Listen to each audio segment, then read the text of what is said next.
Hi hello friends, ಎಲ್ಲರಿಗೂ ನಮಸ್ಕಾರ. ರೇಖಾ ಅಡುಗೆ ಚಾನಲ್ಗೆ ಸ್ವಾಗತ. ಹೊಸದಾಗಿ ನನ್ನ ಚಾನಲ್ ನೋಡ್ತಾ ಇದ್ದೆ, ಸಬ್ಸ್ಕ್ರೈಬ್ ಮಾಡ್ಕೊಳ್ಳಿ. ಬನ್ನಿ, ಇವತ್ತೊಂದು ಇನ್ಸ್ಟೆಂಟಾಗಿ ಬೆಳಗಿನ ಬ್ರೇಕ್ಫಾಸ್ಟಿಗೆ 15 ನಿಮಿಷದಲ್ಲಿ ಒಂದು ಬನ್ ದೋಸೆ ರೆಸಿಪಿ ಮಾಡೋದು ತೋರಿಸ್ಕೊಡ್ತೀನಿ.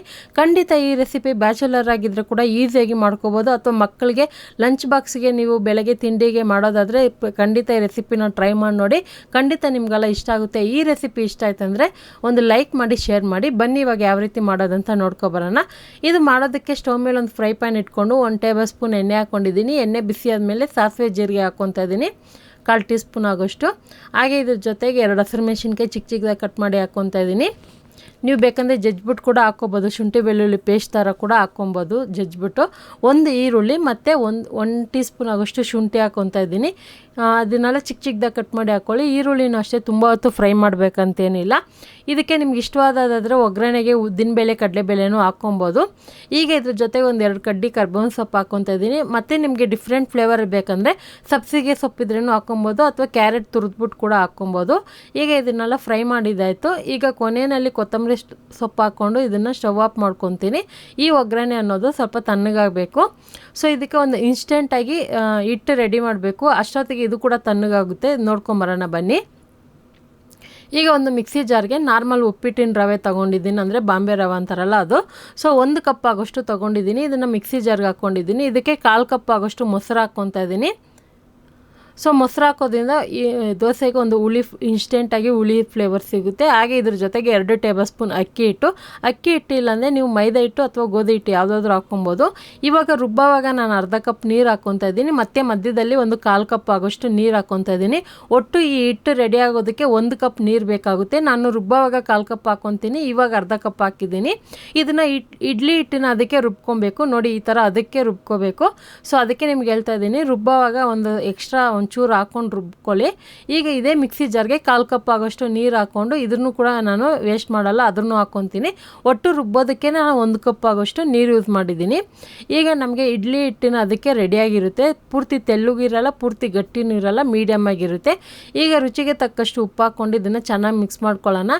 ಈ ರೆಸಿಪಿನ ನೀವು ಬೆಳಗ್ಗೆ ಈಸಿಯಾಗಿ ಮಾಡ್ಕೋಬೋದು, ಯಾಕಂದರೆ ಇದು ಟೈಮು ಕೂಡ ಜಾಸ್ತಿ ತೊಗೊಳೋದಿಲ್ಲ.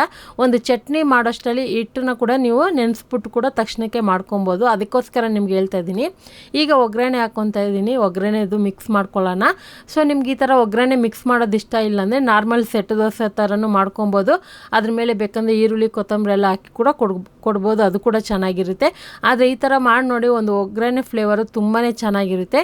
ಈಗ ಇದನ್ನು 10 ನಿಮಿಷ ನೆನೆಯೋದಕ್ಕೆ ಬಿಡ್ತೀನಿ. ಈ 10 ನಿಮಿಷದಲ್ಲಿ ನೀವು ಟೈಮ್ ವೇಸ್ಟ್ ಮಾಡ್ದಿರ ಚಟ್ನಿ ಪ್ರಿಪೇರ್ ಮಾಡ್ಕೊಳ್ಳಿ.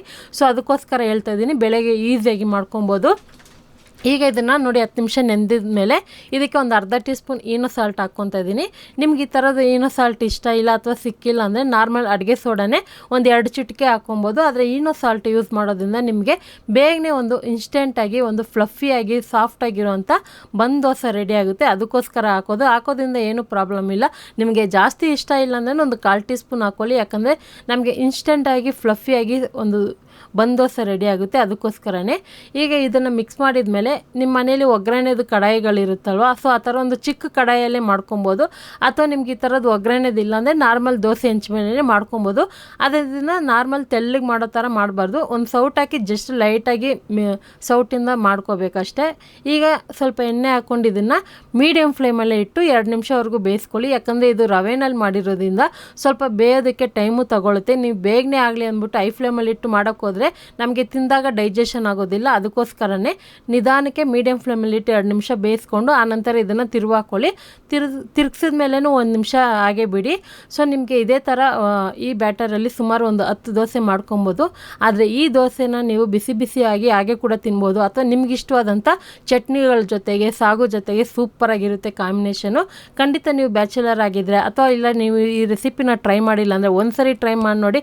ನಿಮ್ಗೆ ಯಾವ ಥರ ಬಂತಂತ ಕಮೆಂಟ್ ಮಾಡಿ. ಈ ರೆಸಿಪಿ ಇಷ್ಟ ಆಯ್ತು ಅಂದರೆ ಲೈಕ್ ಮಾಡಿ, ಶೇರ್ ಮಾಡಿ.